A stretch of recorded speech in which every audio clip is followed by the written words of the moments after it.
rapidly, and so we're glad to have you here. I would like to open this session that is going to be about science communication and its audiences, a very, very important topic in my mind, because we are going to, we have to understand what's going on in the communication process and what's happening on the receiving end, if you like. We are going to have three speakers. I'll present them as we go along, but there'll be Alan Irwin, Susanna Hornig-Priest, and Yuri Castelfranchi. Before we start the session, however, I would like just to take a minute or two to dedicate this session to a major Latin American communication scholar who died, unfortunately, 3 weeks ago, roughly, Eliseo Veron. He was Argentinian, but also French, because he'd spent about 20 years over there, and was one of the major researchers in the area of communication studies in general. He wasn't specialized in science communication, but more in political communication, but had, however, made some very, very important contributions to the field of science communication. Just an anecdote, Stuart Hall, who is the grand ancestor of all audience studies, of media audience or communication audience studies, quoted his work in the 1970s. So it's interesting to see the crossover. But during the 1980s, he did some very seminal work on the reception of science programs on television, that was in France, or also did ethnographies of museums and museum visits, you know, the idea of following visitors and watching what they were doing and talking to them. So I think it's appropriate to evoke his memory here as we take this session on the study of audiences.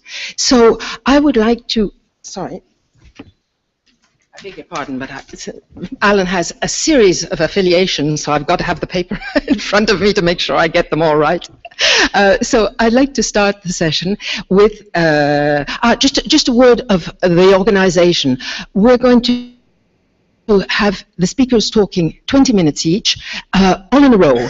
And we felt that it would be nicer to have a discussion at the end so that we can really sort of get going and I won't have to stop you rather rapidly. So we're going to start with Alan Irwin, who is Dean of Research at Copenhagen Business School, which is in Denmark, and is also at the University of Glasgow, for the time being in the United Kingdom.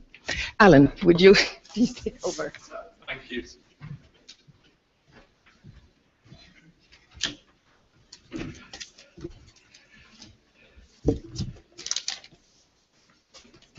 Thank you very much and good morning. It's always a pleasure to get the 9 o'clock in the morning after the conference dinner speaking slot.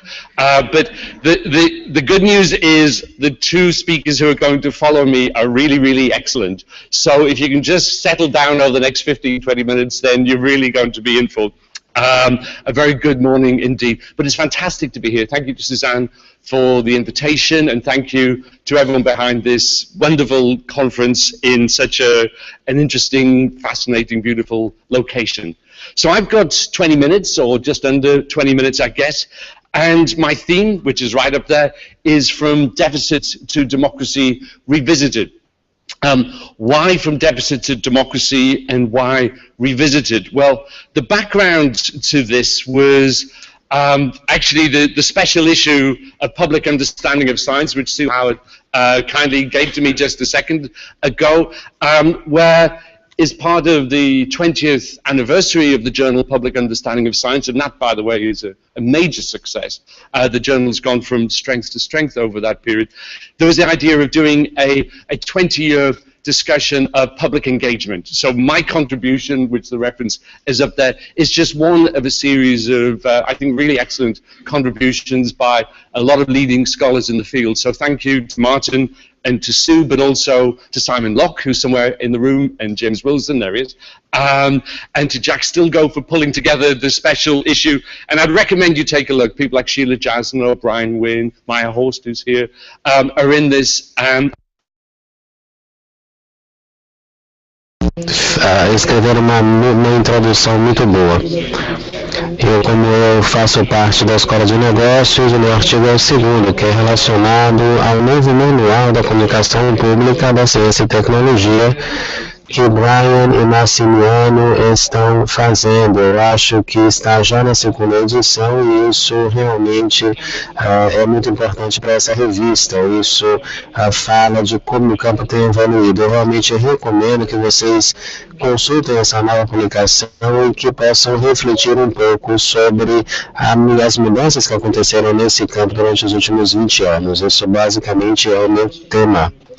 O quanto é novo, o quanto permanece inalterado em termos de discussões da comunicação da ciência para o público e em relação ao engajamento.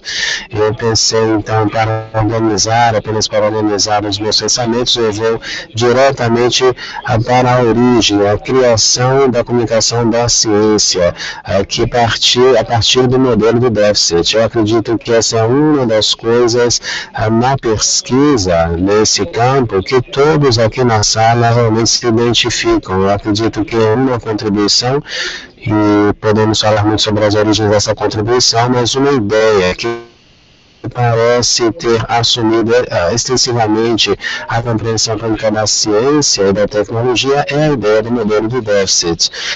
Os pressupostos básicos são os seguintes: nós poderemos resumir de forma diferente. Essa aqui é a minha tentativa de resumo do que muitas pessoas escreveram e falaram sobre esse tema. É a ideia de que é um público para a ciência, de que há um corpo lá, o público, esse é o núcleo do modelo do déficit, que o público é ignorante, não informado, e que há uma crítica, uma resistência criada por uma ausência de conhecimento, e o propósito da comunicação da ciência é preencher essa lacuna. Por que eu estou falando sobre isso? Como eu disse, todos aqui na sala devem estar familiarizados com o modelo de déficit e vocês sempre ouvem as citações negativas quando alguém diz: mas esse deve ser o modelo do déficit. Seria como um pecado que as pessoas cometem de tempos em tempos. Elas falam do modelo do déficit, mas uma das razões para isso é que o modelo permanece vivo. Os seus pressupostos participam de todas as discussões sobre a compreensão pública da ciência. Eu vou retornar a esse ponto mais tarde. Eu tenho uma publicação do dia 7 de maio, talvez amanhã eu possa fazer um Twitter sobre o que eu estou falando. Eu vou retornar a esse tema daqui a pouco, mas o que você vê quando você lê uma pessoa muito distinta escrevendo sobre isso, você sempre ouve sobre o modelo do déficit, a preocupação de que o público não acredita no que as ONGs estão dizendo. Isso cria resistência e o propósito seria não ter essas reações, essas opiniões não informadas. Então, o modelo do déficit está vivo, está bem, mas frequentemente eu também acredito que essa é uma questão padrão na literatura e na compreensão pública da ciência. As pessoas também contrastam com o que é chamado de modelo democrático da ciência. Esse é mais difícil resumir, esse modelo democrático. E essa pode ser, mais uma vez, a base para as discussões, o quanto nós temos aqui, conseguimos resumir esse modelo, qual seria o relacionamento entre as contribuições das ciências sociais e esse campo, e esses argumentos. Vamos falar sobre tudo isso.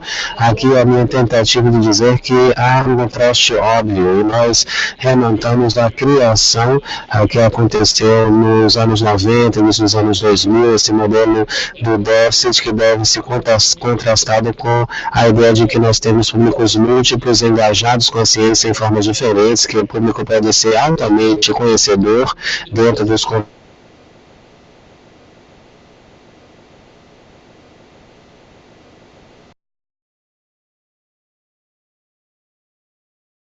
não na ignorância, mas numa avaliação mais ampla. As pessoas têm uma preocupação e, de acordo com esse modelo, o propósito da comunicação da ciência é de continuar a apoiar os cidadãos ativos. A pergunta básica que eu quero fazer na minha apresentação é como agora, 20 anos mais tarde, devemos pensar no relacionamento entre essas duas formas de pensar.